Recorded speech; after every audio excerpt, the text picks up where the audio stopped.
দীর্ঘায়িত সময় নষ্ট করবো না। আমরা যার বক্তব্যে মুক্ত মাগুরা জেলা গরু মানুষের নেতা, মাগুরা জেলা আহ্বায়ক এবং মাগুরা জেলার যে আত্মার জায়গা সে জননেতা আলহাজ আলী আহমদ আমাদের মাঝে মূল্যবান বক্তব্য রাখবেন এবং পেছনে তারেক রহমানের যে নেতৃত্ব এবং তাকে দেখে মাগুরা জেলায় এবং তিনি আমাদের মাঝে বক্তব্য রাখবেন। আপনারা সবাই এই বক্তব্য ওদের গতিতে সবাই শুনবেন। এই বলে আমি আমার বক্তব্য শেষ করছি। খুদাহাফেজ। বাংলাদেশ জাতীয়তাবাদী যুবদল। খুদাহাফেজ। ধন্যবাদ। আজকে আমাদের মঞ্চের সামনে যারা উপস্থিত হয়েছেন তাদেরকে অসংখ্য ধন্যবাদ। আজকে 31 দফার বাস্তবায়নের লক্ষ্যে লিফলেট বিতরণ ও আলোচনা সভায় প্রধান অতিথি আলী আহমদ কাকা এবং সঞ্চালনায় আছেন আমাদের মেহেরকান্তি বিশ্বাস কাকা। জনাব তারেক রহমানের লক্ষ্য এবং ভীষণ যেটা ছিল সেটা বাস্তবায়নে পরিণত হতে যাচ্ছে এবং বাংলাদেশের রাষ্ট্রনায়ক হিসেবে জনাব তারেক রহমান এবং মাগুরা সেই হিসাবে যদি নায়ক ধরতে বলা চলে তাহলে আমাদের আলী আহমদ কাকাকে বলা চলে। বারবার মাগুরা জেলার অভিভাবক, বিএনপির অভিভাবক আমাদের আলী আহমদ কাকা। সকলকে ধন্যবাদ জানাই আমি আমার কথা শেষ করছি।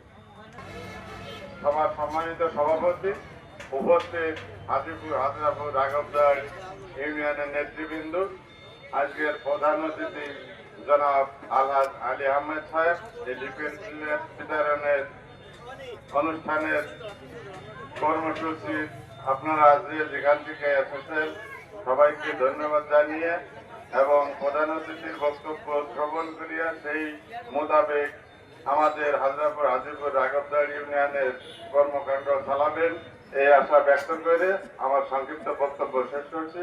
খুদা হাফেজ। বাংলাদেশ জিন্দাবাদ। বাংলাদেশ জাতীয়তাবাদী দল জিন্দাবাদ। আপনারা সবাই ভালো আছে? আমি বক্তব্য দেব না, আমি আপনাদের কাছে একটা কথা জিজ্ঞাসা করবো, আপনারা সঠিক উত্তরটা দেবেন, তাতেই আমার বক্তব্য হয়ে যাবে।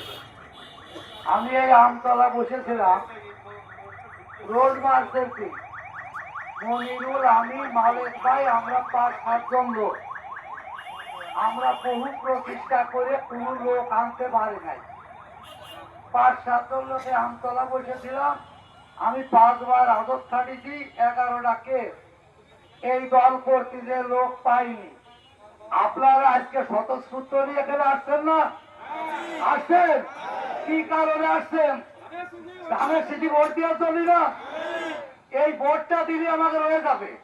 আপনারা কৃষি ভোট দেবেন। এখানে আমাদের একজন বিজ্ঞ নেতা আছে যার নেতৃত্ব সম্পর্কে আপনারা জানেন না, এই আলী আহমদ সাহেব। আমরা এর সাথে এই মিহিরকান্তি বিশ্বাস, আমি আলী আহমদ ভাই, আমরা এই দলের নেতৃত্ব দিই বহু আগের থেকে। আজকে 30-35 বছর হয়ে যাচ্ছে।